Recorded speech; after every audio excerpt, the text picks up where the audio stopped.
If you've ever imported freight through an ocean port and found yourself stuck waiting on an appointment or paying detention fees, this video's for you. I'm Alex with Warehousing, etc., and today we're breaking down why smart companies use transload warehouses to keep freight moving and costs down. Here's the thing most people don't realize. Transloading isn't just about moving boxes from one truck to another. It's the hidden link that keeps supply chains alive, especially when things don't go perfectly according to plan.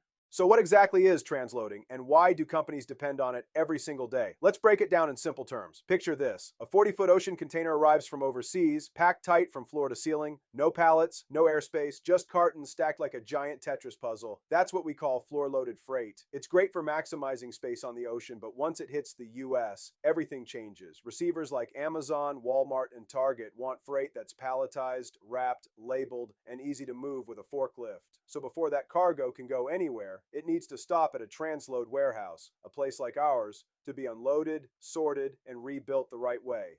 Let me give you a real-world example of how that plays out right here in Tampa. I remember one importer calling us in a panic. His 40-foot high-cube container had landed and was delivering to Amazon at their scheduled appointment time. When the container arrived, Amazon refused to unload it when they opened the doors and saw the floor-loaded boxes stacked to the ceiling. Amazon told the importer that the freight must be unloaded and palletized by someone else, so our team jumped in to rescue the stranded load. Inside were around 800 boxes of inflatable pool floats, all packed floor to ceiling. Our team unloaded the loose boxes, palletized everything according to Amazon's exact specs, and stored it safely until delivery day. Then, once the appointment window opens, we reload it onto a local truck and deliver it clean, labeled, and on schedule. That's transloading in action. It saved added detention fees, avoids port storage, and keeps the container cycling back to the steamship line without delay.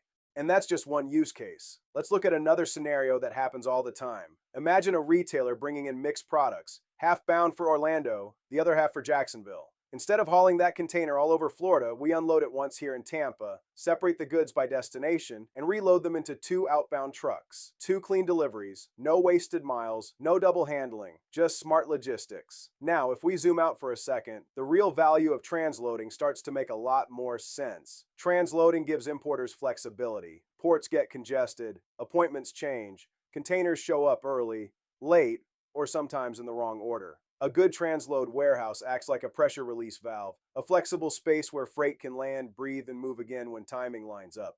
It's not just a service, it's a strategy, a way to stay agile in a world where one delayed appointment can throw off an entire supply chain. And for e-commerce brands especially, that flexibility can mean the difference between staying in stock or going dark on Amazon for a week.